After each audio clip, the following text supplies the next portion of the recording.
Makakaasa po kayo na wala po kaming aarestuhin, na wala po talagang kinalaman doon. Ang ina-assure po natin, kahit hindi po natin kayo na-aresto, sisiguraduhin po namin pag nakahanap po kami ng mga ebidensya base po sa mga kuha ng CCTV, pananagutin po namin kayo sa batas.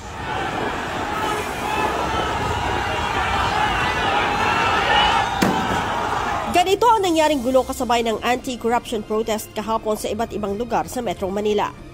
Ayon sa Manila Police District, ang mga agresibo sa pananakit, pambabato, paninira ng mga establishmento at panununog ng mga sasakyan ay grupo ng mga hip-hop gangster na nakasuot ng kulay itim na damit at bonnet. Mga meron po ito ng mga hip-hop na gangster. Yun lang po yung nakuha natin. At ang kiniklaim po nila na influensyahan lang po sila ng isa pong tinatawag natin na isang rapper na personality. Bunsod nito, kasamang iimbestigahan ng pulisya ang nasabing Pinoy rapper na nang-impluwensya sa mga kabataang manggulo sa rally. Tinitignan po natin yun at humingi na rin po tayo ng tulong sa ating anti-cybercrime para ma-check po natin. Kasi sinasabi nila po, nagkaroon po ng pagkikayat sa kanila online. Kasama ring iimbestigahan ang impormasyon na binanggit ni Mayor Isko Moreno na may isang dating politiko na may financier na Filipino-Chinese businessman at isang abogado na sangkot din sa pang-uudyok ng gulo. So lahat po ito, pinapaktor ng Philippine National Police sa pagpapile. So dalawang anggulo na po ang tinitingnan natin. Ito yung anggulo sa mismong nahuli ng mga tao na posibleng nililito lamang ng mga nahuli ang ating gobyerno kung sino ang dapat sampahan. Sa naturang protesta, 113 ang naaresto, kung saan 65 ang adult at 48 naman ang mga minor de edad na itinurn over na sa Manila Social Welfare. Sinabi pa ni Major Ines na sasampahan ng MPD ang mga naarestong individual ng patong-patong na kaso.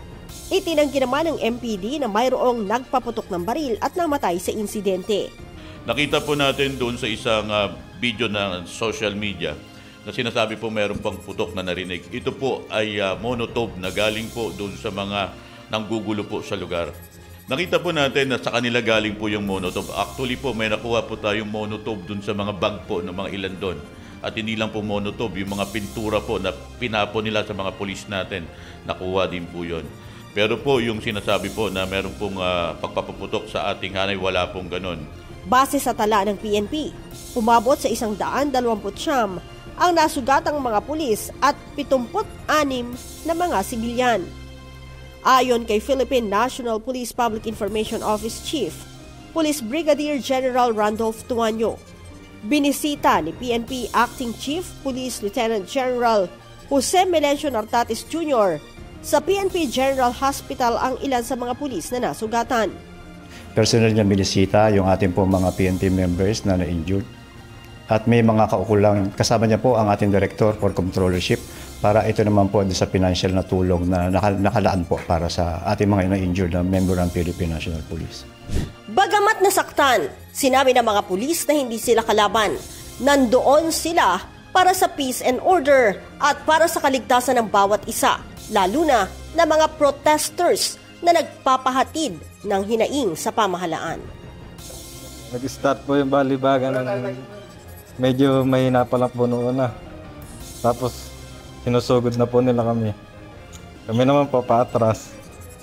Tapos may kumuha po nung signage po. Yung sa traffic sign po, yung mga ganun. Pinalo po sa amin, sir. Tapos bumagsak po kami. Umulong po kami nun. Pinilit ko pong tumayo. Nung pagtayo ko po, nakita ko po yung kamay ko. Malaki yung sugat po. Ang alam ko pong nabubog sa akin, mga nasa 4 po. 4. Kaya di ko po alam nun na kung mabubuhay pa ako nun kasi talagang yung paningin ko po is blanco na po nun eh. Pinilit ko lang po talagang tumakbo para mabuhay po. No? Sa ulo po. Kaya for CT scan pa po ako. Sa kabila ng mga nasugatan at nasirang establishmento at sasakyan, nanindigan ng PNP na nagpatupad sila ng maximum tolerance sa lahat ng oras ng protesta.